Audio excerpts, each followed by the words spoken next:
¿Y ustedes ya están en un lugar agradable para disfrutar de este capítulo de Historias con M de Mujer Mexicana? Hola, querida Ilian. ¿Qué estás haciendo? Hola Marina, estoy leyendo un libro que se llama Sobrevivientes de un feminicidio. Son 14 historias reales y desgarradoras de mujeres valientes que pudieron hacerle frente a un feminicida. Entonces, seguramente te gustará este programa.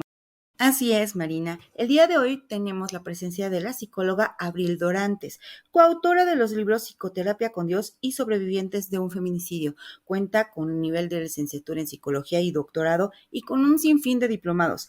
Uno de ellos es la prevención de la violencia de género. Vamos a escucharla. Dicho esto, comenzamos.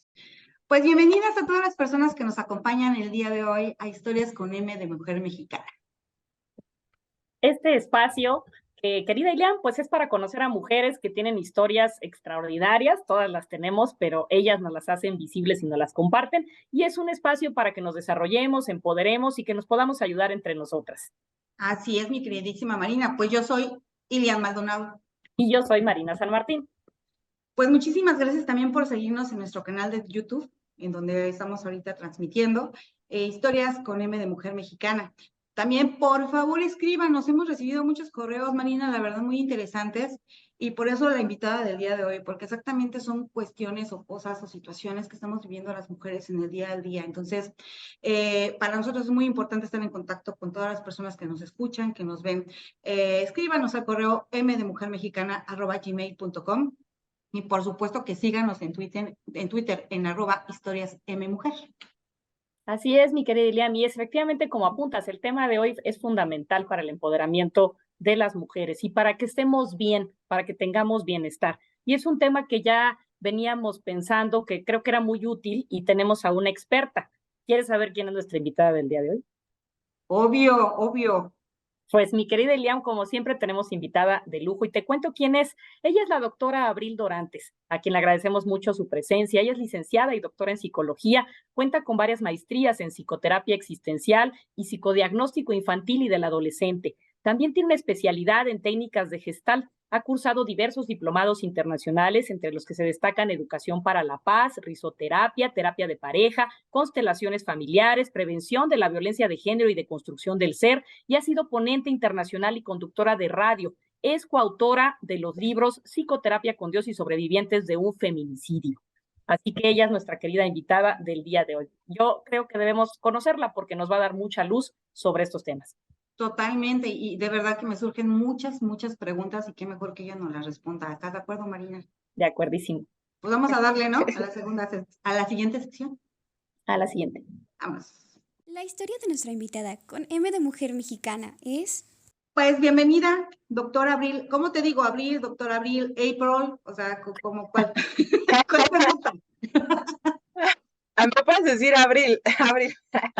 Pues muchísimas gracias y bienvenida, Abril. De verdad, gracias por aceptar participar en este programa, en esta colaboración que hacemos Marina y yo con todo el corazón, Historias con M de Mujer Mexicana.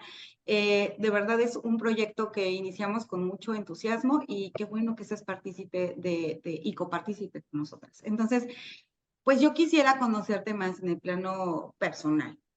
¿Quién es Abril? ¿Qué te caracteriza?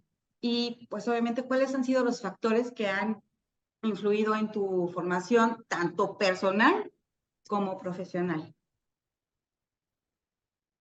Bueno, primero me gustaría agradecerles la invitación a su espacio, porque yo les estaba comentando que se me hace un espacio muy cálido.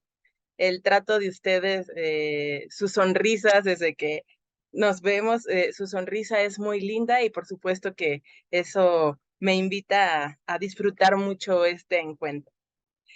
Y pues me gustaría compartirles de mí que soy una persona, me considero muy amorosa y muy afectuosa.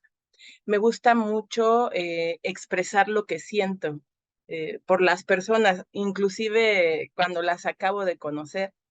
eh, Me gusta expresar lo que voy sintiendo. Me gusta mucho relacionarme a través del buen trato, ¿no? A través de un trato amable, a través de respetar la dignidad del otro.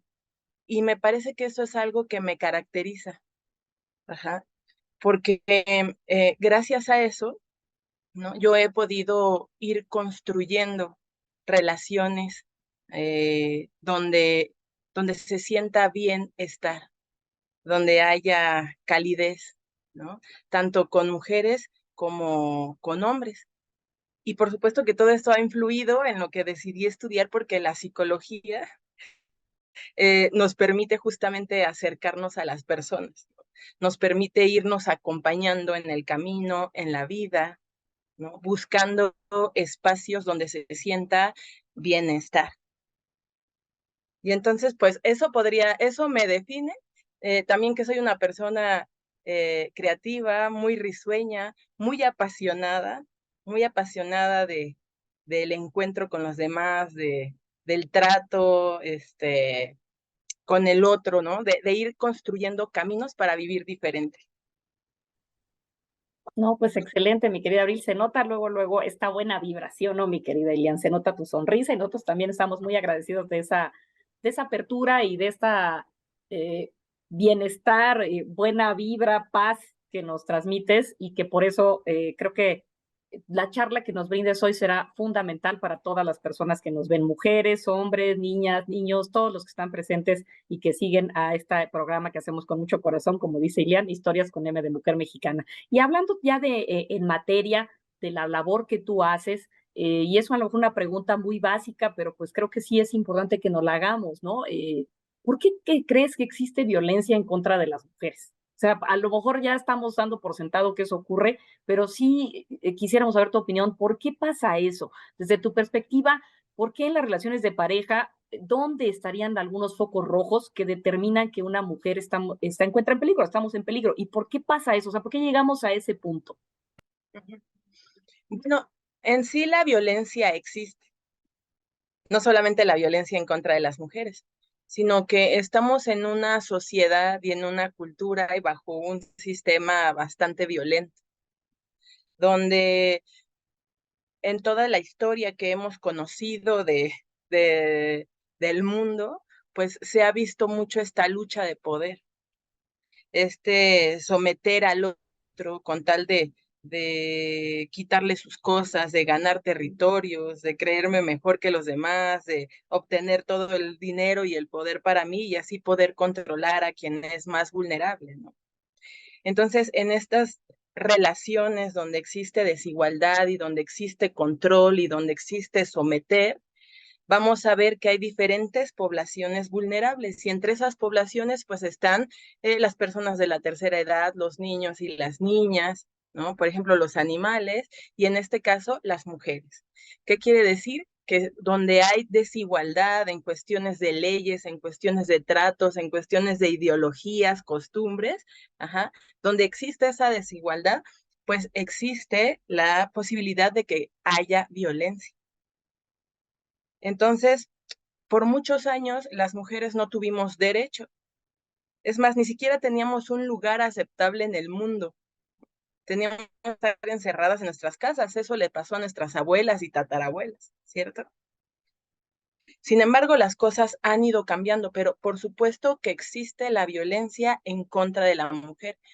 Justamente lo que tratamos de hacer es visibilizar todas esas desigualdades que venimos arrastrando de la historia, ajá, para marcar esas diferencias y entonces encontrar caminos donde haya igualdad, donde haya respeto, donde podamos dignificarnos tanto hombres como mujeres. Y estos focos rojos nos los podrías precisar. Nos interesaría mucho saber cómo podemos estar alertas ante esos peligros. Sí, por supuesto que sí. Eh, uno de ellos justamente es donde hay estas relaciones de poder, donde yo siento que el otro ejerce control sobre mí. Es que muchas veces no sé si les ha pasado que encubrimos el control con amor. Por ejemplo, decimos, es que no quiero que te vistas así porque te puede pasar algo, ¿no? Es que no quiero que le hables a esas personas porque no me dan confianza. O es que te pego por tu bien, pero me duele más a mí que a ti. Ajá. Entonces, hay muchas cosas que son violencia, pero que encubrimos con amor. Y ahí hay focos rojos. Nadie tiene derecho a golpearme, a maltratarme, a insultarme o a controlarme, a decirme cómo debo ser, cómo debo actuar, cómo me debo vestir, con quién tengo que estar y con quién no, ¿no? Porque somos seres libres que tenemos el poder de decisión y la capacidad de decidir qué hacer con nuestras vidas. Pero a veces vamos construyendo relaciones donde el otro cree que tiene control sobre mí, ya sea con una pareja, con un amigo, con una amiga, o incluso como padres y madres, ¿no? Esto que hacemos de sentir que tengo el derecho de golpear a mi hijo, con la justificación de educarlo. Entonces vamos creciendo con esas ideas, normalizando la violencia. Los focos rojos es todo lo que me lastime, lo que atente contra mi dignidad, mi integridad, mi salud física, emocional, económica, sexual. Todo lo que atente contra esas partes de mí, tengo que poner atención porque son focos rojos que me pueden indicar que estoy viviendo violencia. Ok, Abril. Oye, qué interesante. Este, oye, Abril, pues sabemos, eres una gran doctora, eres psicóloga y también resultaste ser escritora. Y elaboraste en coautoría el libro, que de verdad el título está, pues, delicado, a mí se me pone la piel chinita, de todo lo que implica el ser sobreviviente de un feminicidio. Yo quisiera saber cuál ha sido tu experiencia más compleja en este tema tan delicado. Pues mira, todos los casos de violencia que he acompañado han sido dolorosos. Y como psicoterapeuta ha habido algunos casos donde me ha sido imposible no preocuparme, ¿no? No sentir yo también miedo de lo que puede suceder o de cómo puede terminar esa situación. Trabajar con el tema de la violencia realmente es fuerte. Es darte cuenta de la realidad que viven muchas personas y que ni siquiera nos enteramos que pueden estar viviendo situaciones tan terribles.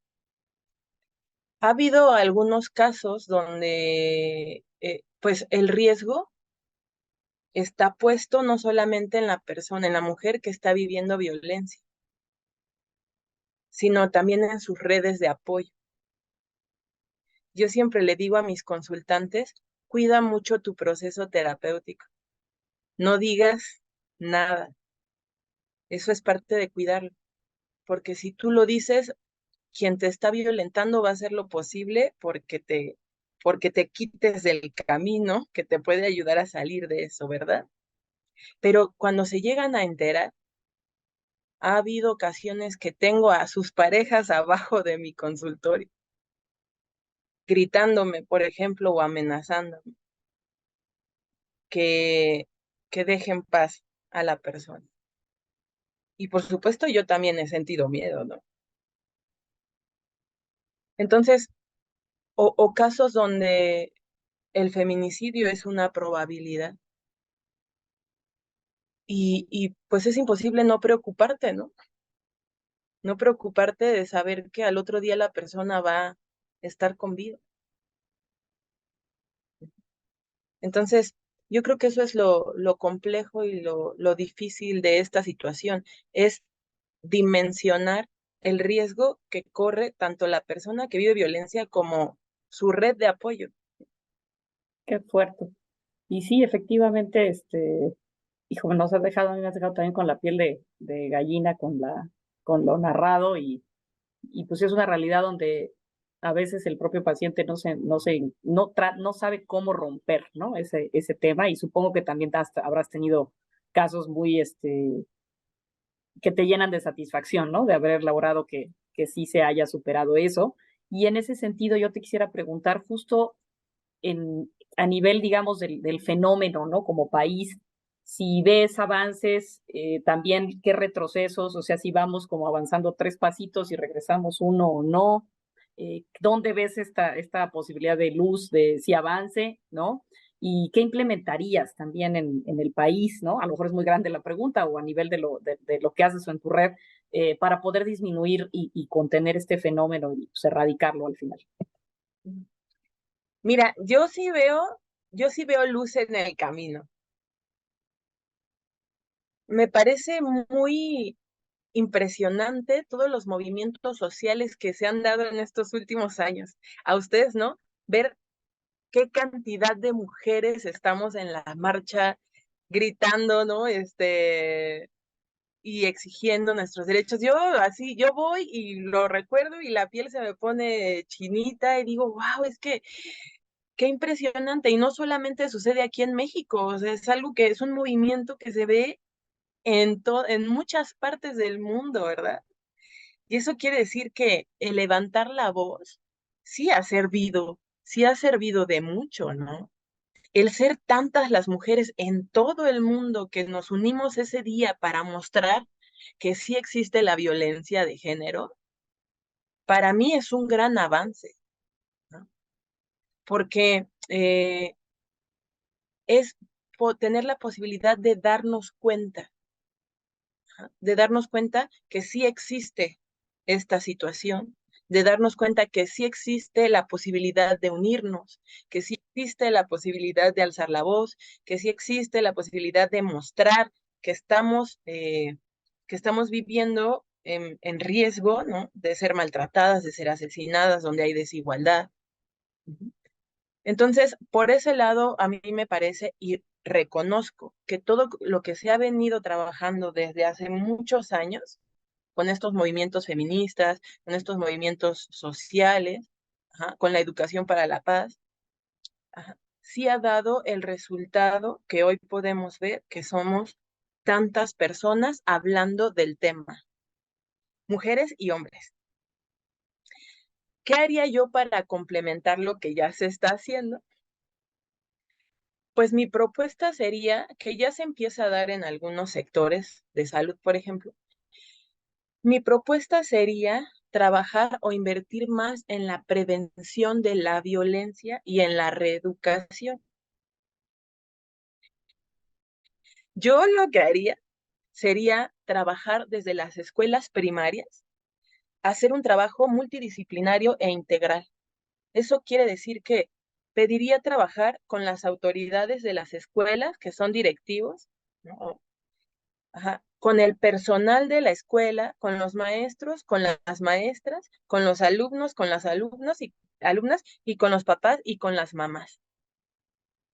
Yo haría un trabajo de educación y reeducación abarcando a toda esa población para sensibilizarlos en la conciencia que tiene empezar a trabajar con un niño y con una niña la prevención de la violencia, esperando que de aquí a 10 años o 20 años esa formación que tuvieron desde niños y niñas tenga frutos cuando vayan creciendo, ¿verdad? Yo complementaría e invertiría en eso, ¿no?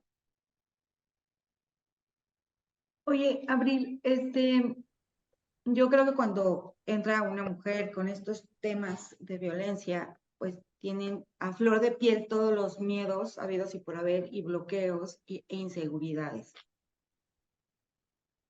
¿Qué debemos hacer para sentirnos más seguras y para, con firmeza, dando pasos pequeños, pero hacia adelante, pues pudiéramos denunciar estos hechos o estos actos, sobre todo porque pues viene un parámetro muy complicado de tiempo, ¿no? De violencia que poco a poco va mermando tus seguridades a tal punto de dejarte inmóvil, ¿no? Entonces, ¿qué tenemos que hacer nosotros para hacer frente a esto y para denunciar este tipo de situaciones? Sí, esa pregunta se me hace muy importante. Valoro mucho el que la hayan puesto sobre la mesa porque me parece que una de las cosas más difíciles que hay frente a la violencia es la denuncia, ¿sí? Hay muy poca cultura acerca de la denuncia, pero además hay mucha violencia en las instancias públicas, ¿cierto? Y da mucho miedo ir a denunciar. Pero la denuncia no está solamente hasta que llegamos a la instancia pública, sino desde el momento en el que nos atrevemos a alzar la voz y decir, me pasó esto, tal persona me hizo esto. Hay mucho miedo de hablar. Todavía está la creencia de que no tenemos derecho de decir lo que nos pasó o incluso de sentir culpa, de sentirnos culpables porque me pasó. Hay casos donde las chicas han sido abusadas sexualmente y cuando llegan a casa le dicen a sus padres, a su padre y a su madre, y su padre le contesta, te dije que no te fueras a meter a ese lugar, ve cómo vienes vestida. Si, si desde que me pasa algo yo llego con papá o con mamá y lo primero que hacen es invalidar lo que estoy diciendo y me regañan a mí por lo que alguien más me hizo, desde ese momento voy aprendiendo que no tengo derecho de hablar, que no tengo derecho de responsabilizar a quien me violentó, porque la culpable voy a terminar siendo yo.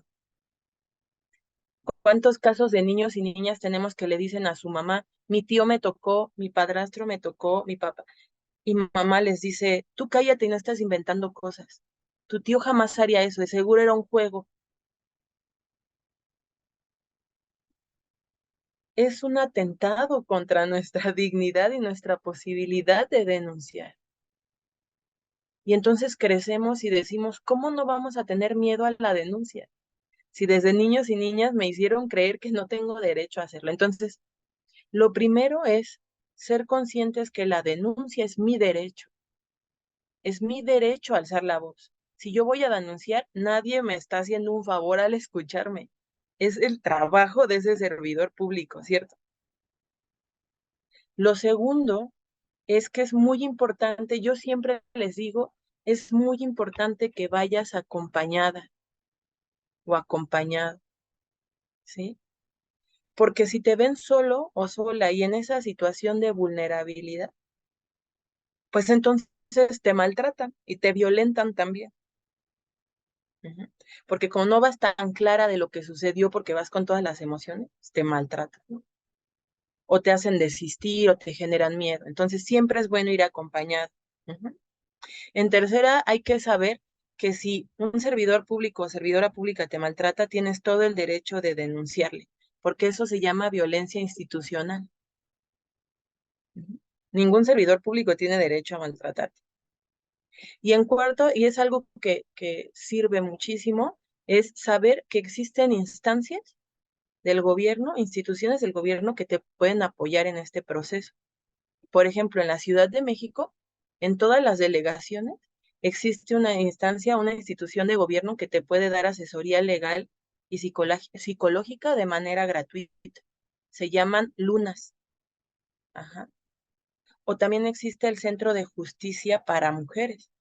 Tú te acercas, dices lo que sucedió, te van a dar una asesoría psicológica, una asesoría legal para acompañarte también en este proceso de la denuncia. Entre más grande sea tu red de apoyo, más fuerza vas a tener a la hora de denunciar. Qué importante es el núcleo, ¿no? Tu primer núcleo, y de ahí obviamente pueden partir muchísimas situaciones. Oye, Abril, antes de iniciar con la siguiente sección, yo quisiera que nos comentaras a grosso modo los dos libros que tienes de coautoría. Uno me llama mucho la atención y el otro se me enchina la piel. El primero se llama Psicoterapia con Dios y el segundo es Sobrevivientes del Feminicidio, que ya lo habíamos comentado. ¿Nos podrías platicar un poquito sobre estos dos libros? Y de verdad, sí tengo muchas dudas sobre por qué es psicoterapia con Dios. El segundo, pues, es muy explícito y de verdad es muy complicado, pero ¿nos podrías platicar sobre ellos? Sí, sí, claro que sí. Bueno, el de Psicoterapia con Dios somos 14 coautores. Cada uno de los coautores escribimos una historia de vida donde hemos pasado por un proceso de mucho dolor y sufrimiento, ¿no? Por alguna pérdida, por algún accidente, alguna situación que donde fuimos uno, donde éramos uno y después de esa situación terminamos siendo otra por el impacto de la experiencia. Y entonces en este caso, Dios simboliza a estas pláticas internas que de repente tenemos con nosotras mismas.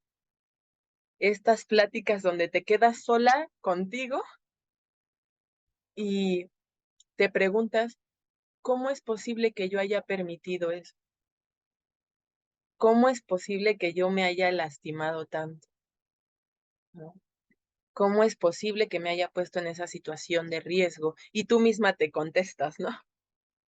Tú misma te contestas y dices, bueno, pues es que era una situación difícil, era una época difícil de mi vida, no sabía qué hacer. Entonces es estas pláticas internas que de repente tenemos con nosotros mismos donde nos vamos dando cuenta de muchas cosas, del por qué hemos elegido o tomado esas decisiones que a veces nos hacen tanto daño. Estas pláticas o estos cuestionamientos donde decimos, ¿por qué a mí? ¿Por qué me tuvo que pasar esto a mí? Y tú misma te das respuesta de repente, ¿no? Que por supuesto, si todo este diálogo interno que de repente nos llega, todos estos cuestionamientos que nos llegan en esas crisis existenciales, las lleváramos a psicoterapia, con un psicoterapeuta, pues obviamente el crecimiento sería mucho más grande, ¿verdad? Y coméntanos del otro libro también para que la gente se interese más allá de que, como dijo Iliam, ya es muy explícito el título, pero un poco para que puedan tener la puerta de entrada a su lectura. Claro, el de sobrevivientes de un feminicidio, somos dos coautores, eh, el doctor Kamchai, y dividido en dos partes. La primera parte trae la historia, las narraciones tal cual de mujeres que vivieron situaciones de violencia en sus relaciones de pareja. Es un libro la lectura es muy fácil, ¿no? Es rápida, es sencilla, porque lo que queremos es que le llegue a muchas personas que lo necesiten, ¿no? Entonces, estas mujeres nos cuentan a través de sus historias, de sus narraciones, cómo conocieron a la persona, cómo se enamoraron, cómo empezaron los maltratos, la violencia, cómo se fue agravando, cómo reforzaban estas ideas de violencia a sus familiares, ¿no? Por ejemplo, mamá, es que mi esposo me golpea. Pues ese es tu esposo, esa es la cruz que te tocó cargar, por ejemplo, ¿no? Estas ideologías de antes que van reforzando la violencia, hasta cómo algunas de ellas le hicieron para salir de ese proceso, algunas de ellas cómo siguen luchando para salir de esas situaciones, o cómo algunas de ellas literal sobrevivieron a ser asesinadas. Ajá. La primera parte está hecha de esa manera para que las personas se puedan ir identificando con las historias, puedan ir diciendo, es que a mí también me pasa eso, es que a mi pareja también me hace eso, es que a mis hijos también le hace eso, y tengan una visión de lo que puede llegar a pasar si no ponen límites, si no piden ayuda, si no se salen de esa situación.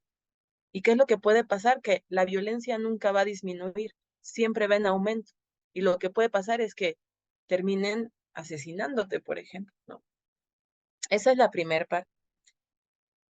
Y en la segunda parte, tratamos desde la filosofía y la psicología existencial humanista algunos temas como el amor, el perdón, la esperanza, el ser mujer, ajá, de tal manera que nos podamos cuestionar cómo aprendimos a amar qué significa el perdón en relaciones de violencia, que por supuesto el perdón significa seguir fomentando la violencia. ¿Qué significa, o sea, cómo nos construimos como mujeres en esta sociedad que permitimos los malos tratos y normalizamos que así tengan que ser las relaciones, ¿no? Con una pareja.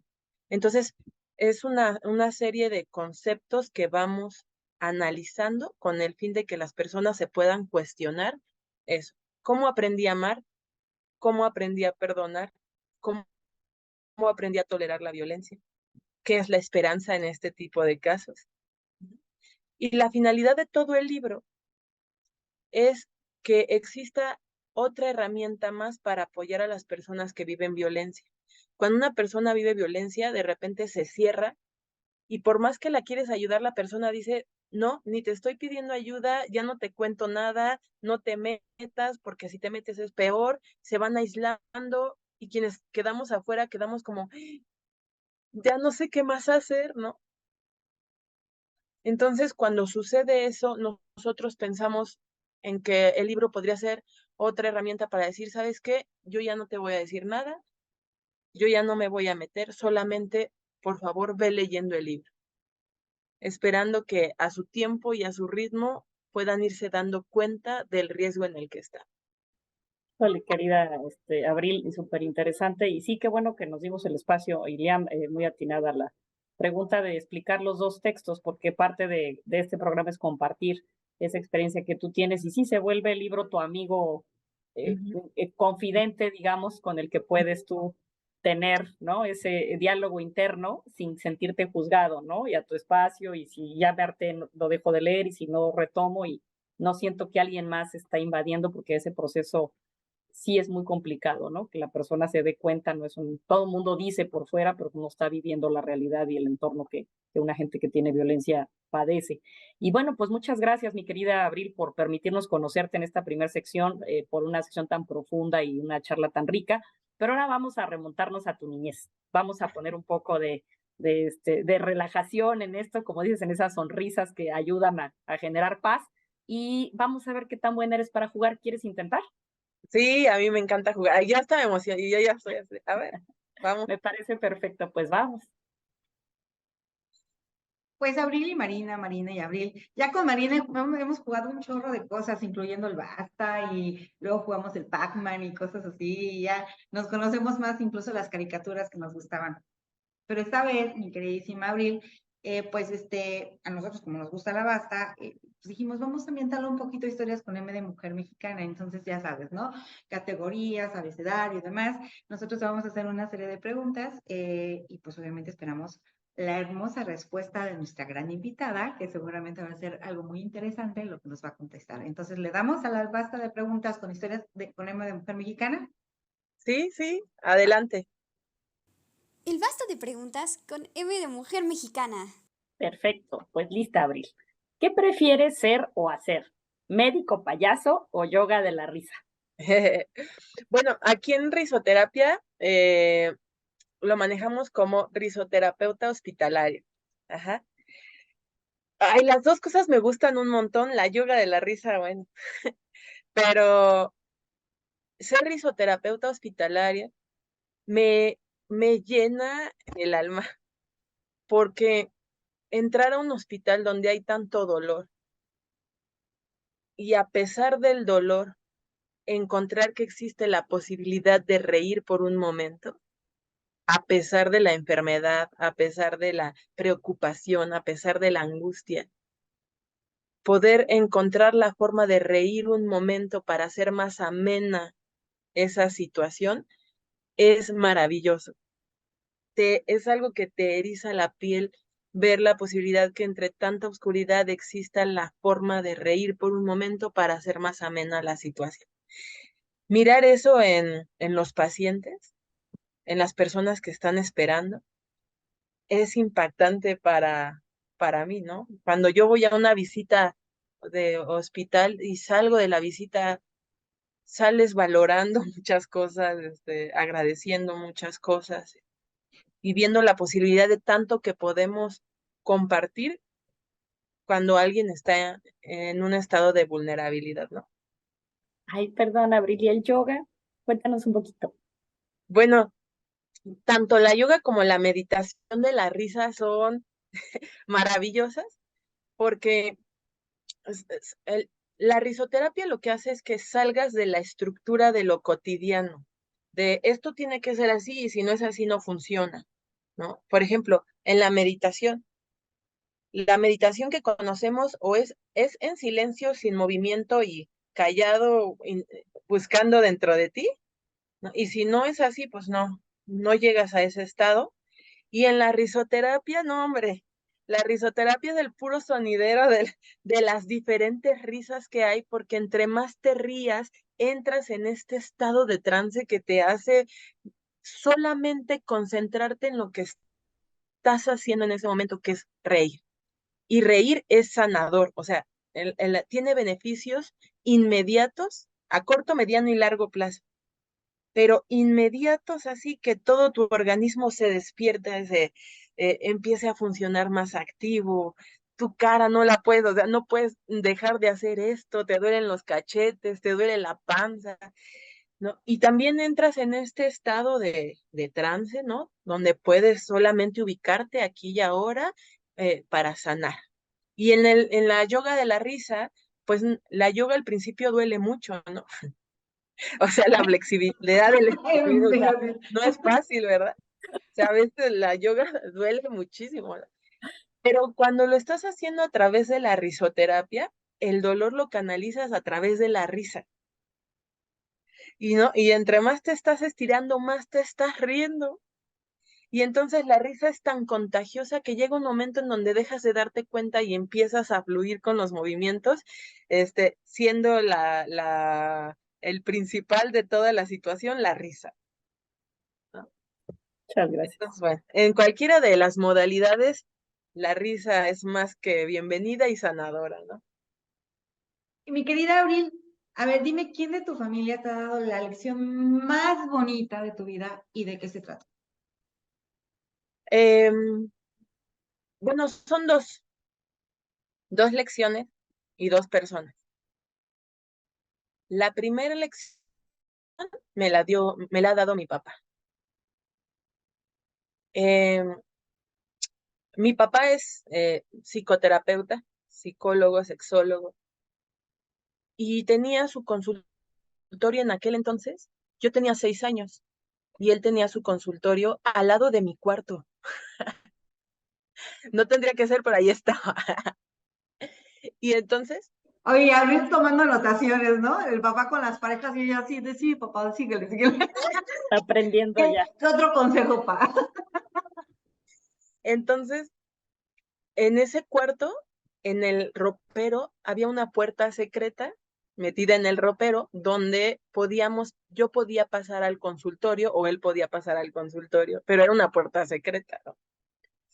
Y yo siempre estaba metida ahí con la oreja bien, yo bien chismosa, ¿no? Con la oreja bien parada, porque yo veía que las personas llegaban todas tristes ahí con mi papá, escuchaba que lloraban, y yo decía, ¿qué les pasa, no? Pero cuando salían felices, y escuchaba que le decían a mi papá, gracias, doctor, me siento bien, ya no lloraban, se veían felices, y yo decía, es que mi papá hace magia, porque hace que las personas tristes sean felices. Y yo crecí con esa idea de que mi papá hacía magia porque hacía que las personas tristes se pusieran felices. Y yo siempre decía, es que yo quiero hacer que las personas tristes se pongan felices, ¿no? Hasta que descubrí que existe la psicoterapia y que no es magia en absoluto, ¿verdad? Pero que sí da la posibilidad de que una persona que está muy triste encuentre otros caminos para ya sentirse diferente, ¿verdad? Entonces creo que haber aprendido eso de mi padre es muy significativo y por supuesto marcó mi vida en muchos sentidos, ¿verdad? Y la segunda es la lección que me dio mi mamá. Mi mamá viene de provincia, de esas provincias donde hay una casa en una montaña y otra casa en otra montaña y otra casa en otra montaña.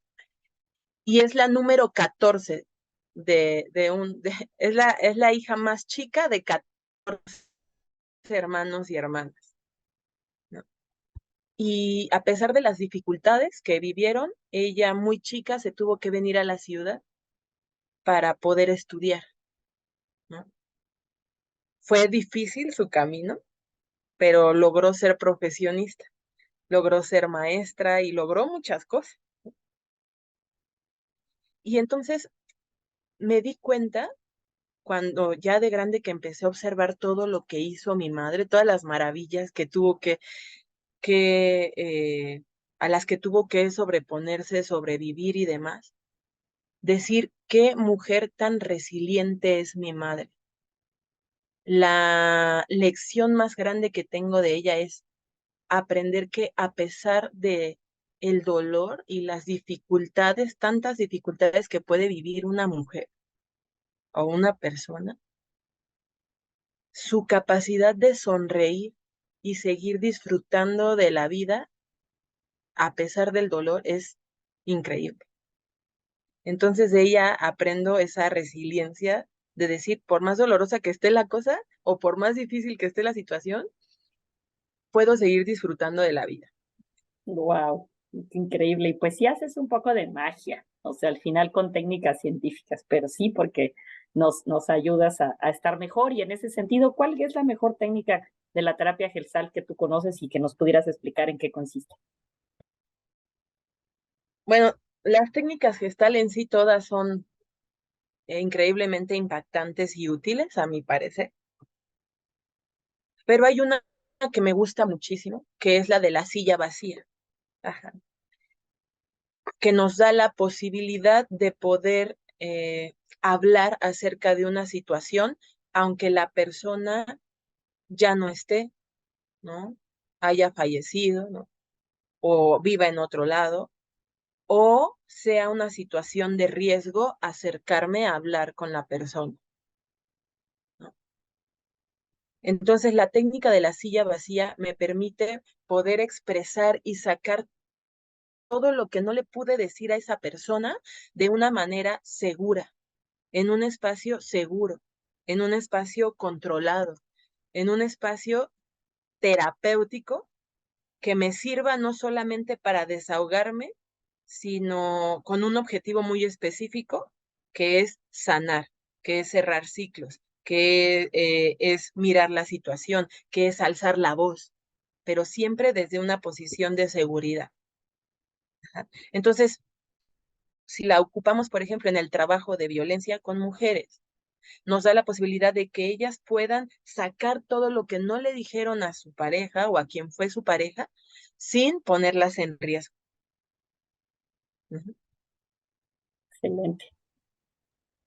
Qué interesante técnica, sobre todo cuando súbitamente se va un ser querido. Entonces creo, pero me imagino que va a dirección, o sea, sí necesitas estar con un experto que te vaya dirigiendo, ¿no? Porque Ajá, como que yo solita aquí empírico pongo la silla, pues como que no va a estar padre, ¿verdad? O sea, sí necesitas como la ayuda. sí, sí es todo un proceso donde se va primero sensibilizando vamos hablando del tema, vamos explorando el tema, vamos sensibilizando a la persona, la vamos haciendo que tenga claridad en lo que quiere trabajar con la otra persona, en lo que es necesario decirle.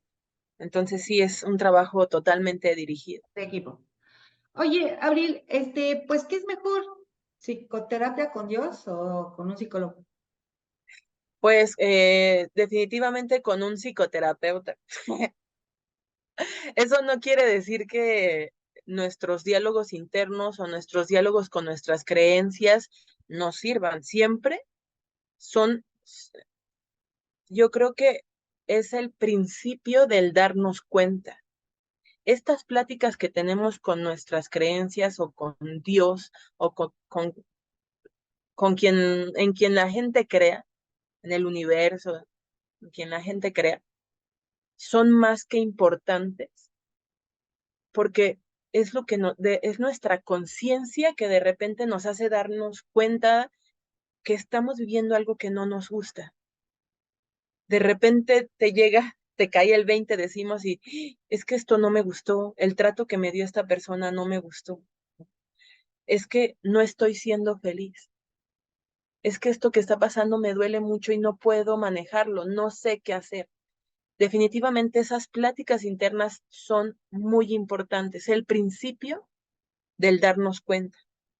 Pero como les decía, si esto, lo que pasa en nuestra mente, lo llevamos a un lugar especializado, con una persona especializada en dar psicoterapia y sobre todo en estas cuestiones que tenga perspectiva de género, pues mucho más, ¿no? Va a servir el darme cuenta, el aterrizarlo y entonces sí poder generar cambios en mi vida.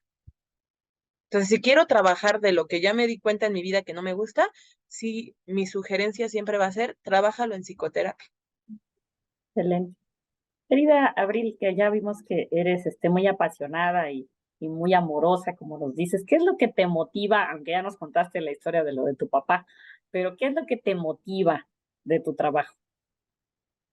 Ay, muchas cosas, muchas cosas. Mira, algo que me gusta muchísimo es crear espacios de confianza donde se sienta bien estar y donde se sienta bien permitirme ser quien soy. Eso me encanta, ya sea en un espacio psicoterapéutico, en un salón de clases, en una conferencia o en una entrevista. Pienso que tenemos la capacidad de crear un espacio de confianza donde nos podamos sentir bien de estar y de ser.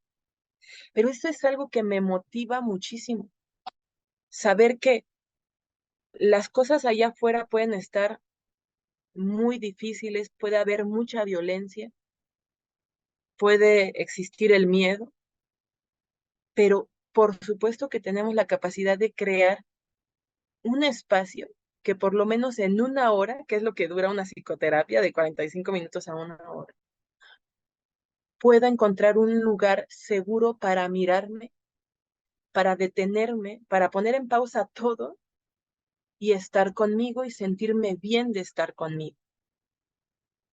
Eso por un lado, me gusta mucho. Y por otro lado, ir viendo que sí existe la posibilidad de vivir diferente, de mejorar mi calidad de vida, de salir de esas situaciones que nos quitan vida, que nos destrozan el alma, que nos lastiman en todos los sentidos. Sí existe la posibilidad del cambio e ir viendo cómo las personas que llegan a consulta van transformándose y van eligiendo vivir diferente y haciéndose responsables de su propia historia para poder cambiarla. Wow, o sea, es que eso, por supuesto que motiva, ¿no? Y motiva desde ver mi propio cambio y mi propia historia, ¿no? Empezando por mí, saber que sí existe la posibilidad de aprender a vivir diferente y no necesariamente en la violencia, ¿no? Mi estimada Abril, a ver, dinos un consejo, un proverbio, una frase que te identifique a ti. Eh, Me parece una frase muy sencilla, pero a la vez muy profunda y yo le saco mucho jugo a la frase. O sea, la interpreto de muchas maneras, pero así en resumidas cuentas la frase es, este, todo pasa y esto también pasará. ¿Sí la han escuchado? Todo pasa y esto también pasará. Para mí es una frase que tiene mucho poder, bien sencilla la frase, ¿no? Pero tiene mucho poder porque me hace ubicarme mucho en el presente, mucho. Cuando yo estoy siendo muy feliz, hay veces que nos cuesta trabajo aceptar la felicidad, ¿no? Como que estamos siendo felices y decimos, ay, no, es que estoy siendo muy feliz y si algo malo pasa, o cuánto va a durar esto, o qué tal que pasa esto y termino sufriendo y nos limitamos mucho a permitir que la felicidad se expanda así, y la tomemos, ¿no? Entonces yo pienso, pues sí, la felicidad no es tanto la felicidad como el sufrimiento, la tristeza, son emociones que no son estáticas, ¿no? Son dinámicas. La felicidad va a pasar, pero pues mientras pasa yo la voy a disfrutar, ¿no? Yo no sé si mañana se acabe, pero esa frase me ayuda a ubicarme mucho en el presente y decir, voy a disfrutar con todo lo que está pasando ahorita, porque es lo que tengo ahorita, ¿no? Y cuando he estado en los momentos más dolorosos de mi vida, más difíciles, también digo, esto va a pasar, esto no va a determinar toda mi vida, esto que está pasando ahorita no me define, esto es lo que pasa en este momento de mi vida, pero mañana puede no estar pasando, ¿no? Entonces me permite también entrar a esa situación, enfrentar esa situación de dolor y sufrimiento con la conciencia de que no va a estar para siempre. Esa es la frase que a mí más Uf, me sirve, ¿no? no, poderosísima, poderosísima, mi querida. Y sí, Y, efectivamente y- es muy, y quisiera yo sí, darles adelante. otra, solamente para dejarla sobre la mesa, que en muchas ocasiones me ha servido, pero sigo aprendiendo de ella. Por nada ni nadie vale la pena perder mi paz interior. Por nada ni nadie vale la pena perder mi paz interior. Uf, Es difícil, yo sigo poniéndola en práctica, pero muchas veces le damos tanto poder al otro. Ajá. Nos preocupamos tanto por lo que hacen los demás, por lo que piensen los demás, que permitimos que perturben nuestra confianza, nuestra autoestima, nuestra seguridad y nuestra paz, porque estamos mirando al otro. Pero si nos miramos a nosotras mismas, por más que hagan los demás, yo voy a cuidar mi autoestima, mi confianza, mi dignidad, mi integridad, y voy a hacer lo posible por preservar mi bienestar, mi paz interior, ¿no?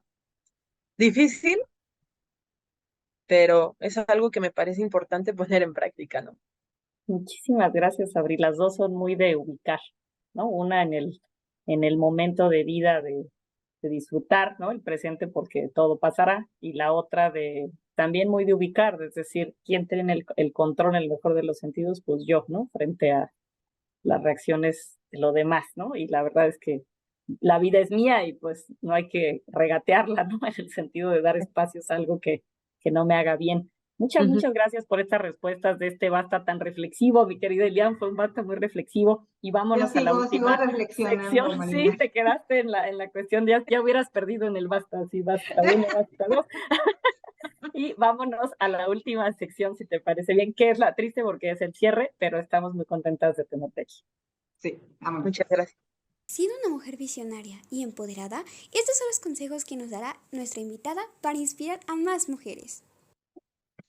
Pues como lo dijo mi queridísima Marina, estamos en la recta final. Y qué rica plática, la verdad es que me ha gustado mucho haber escuchado a Abril. April para las amigas. Doctor April. Abril, y sí, fíjate que sobre todo lo que hemos platicado y ya para concluir, oye, ¿cuándo y cómo podemos decir basta a una situación que como mujeres pues nos hemos sentido violentadas o vulneradas? Pues de qué manera podemos hacer frente a toda esta situación tan complicada. Eh, es una pregunta compleja, pero muy necesaria ponernos a reflexionar hasta cuándo tengo que decir basta. Yo pienso que en el momento en el que te haces consciente de que lo que estás viviendo no es normal, o sea, la violencia y el maltrato no son algo, no es algo ni natural ni normal. Lo hemos normalizado por la sociedad violenta en donde estamos. Pero cuando le ponemos nombre a lo que estamos viviendo, eso nos hace entrar en conciencia de que lo que estoy viviendo no es normal. Y cuando empiezo a darme cuenta,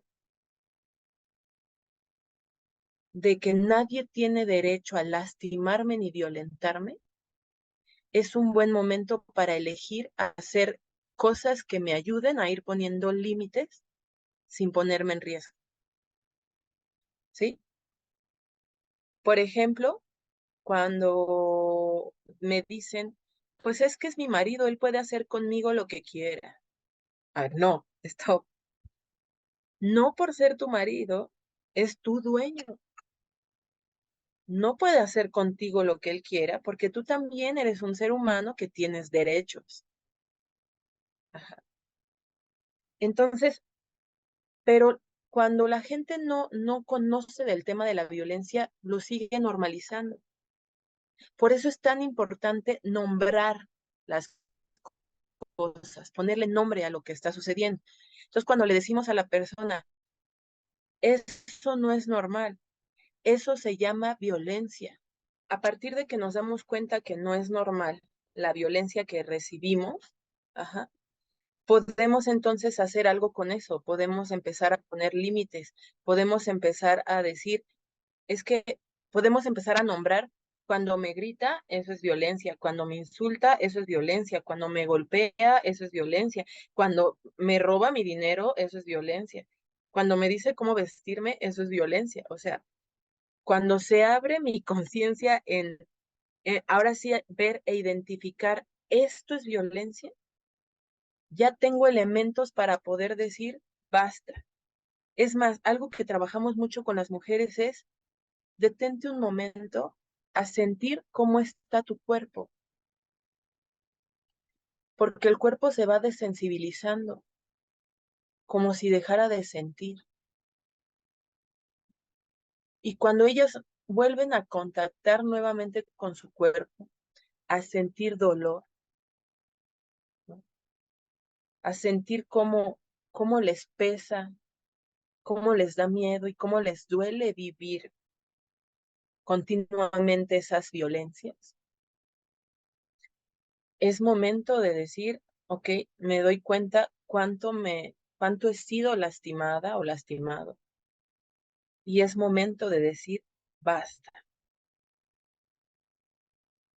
Muchas gracias, querida Abril. Y para casi cerrar con esta pregunta, nos gustaría también que, bueno, en complemento de lo que nos estás diciendo, pero que nos pudieras compartir algunos consejos que nos ayuden a las mujeres a salir de estos círculos de violencia, más allá del que ya nos diste, que es como darme cuenta, ¿no? Que no es normal, etcétera. ¿Qué otras cosas podríamos hacer? Y de ahí también, al transitar, de romper esos círculos de violencia, cómo rehacernos, ¿no? Cómo poder empezar, ¿no? Para entonces sí ir construyendo un empoderamiento. Claro.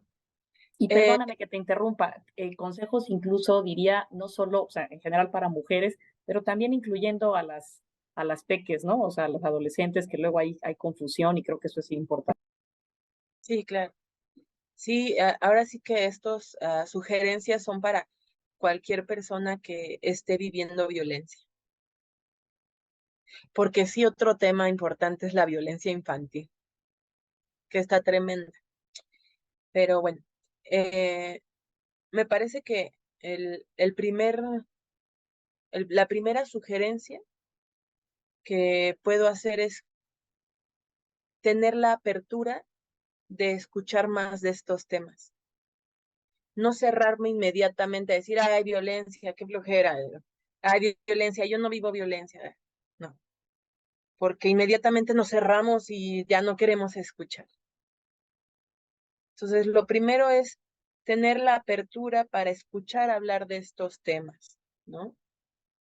Yo agradezco mucho y valoro mucho que haya espacios como el que ustedes tienen, que espacios donde se pueda dar la voz a temas complicados como son estos, y que le puedan llegar a muchas personas, ¿no?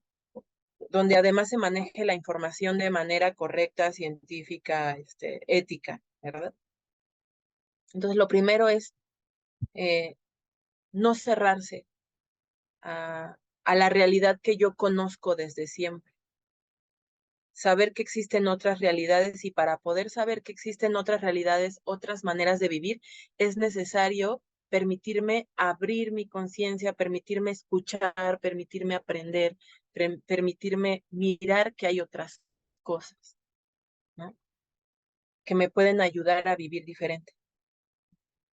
Lo segundo es que si yo ya me di cuenta que estoy viviendo violencia, si yo ya identifiqué que mi novio de prepa me está prohibiendo tener amigos, que me está prohibiendo tener redes sociales, me dice cómo vestirme, dice que no, que me aleje de mi familia, me quiere obligar a tener intimidad, me quiere obligar a que le pase fotos de mí desnuda, todas las problemáticas que están viviendo las adolescentes y los adolescentes en torno a la violencia, bueno, y las adultas y los adultos también. Si yo ya me di cuenta en esos pequeños maltratos que estoy viviendo violencia, no te lo quedes tú solita o tú solito. Es importante que lo compartas. Es importante que le cuentes a alguien de tu suma confianza, me está pasando esto, estoy viviendo esto y no sé si es normal o no. Algo que le podría decir a los adolescentes y a todas las personas en general es, si en la relación que estás pasas más horas llorando y sufriendo que siendo feliz, hay violencia en esa relación. No es normal que si tienes novio o novia, te la pases más tiempo llorando, con miedo e infeliz, que disfrutando de la vida, porque tener pareja es para gozar, para disfrutar, para ser feliz, no lo contrario, ¿no? Pero hay tantas adolescentes, hombres y mujeres, que están sufriendo tanto a sus 15, 14 años, de ahí para arriba. No tendría que ser así, ¿no? El amor no tendría por qué doler. Entonces, si ya te diste cuenta, alza la voz, no te quedes sola, solo con esa situación, necesitas apoyo, ¿no? Lo siguiente es, acércate a alguien de tu confianza, a la psicóloga de la escuela, ¿no? A tu tía, tu tío, algún adulto en quien de verdad confíes, ¿no? Acércate, por ejemplo, mis redes sociales están abiertas porque dándole capacitación o talleres a adolescentes se quedan abiertas porque muchas veces por ahí me han dicho, Abril, estoy viviendo violencia y no sé a quién decirle. Entonces, bien o mal, una orientación, una buena orientación te puede ayudar mucho, ¿no? Ujú.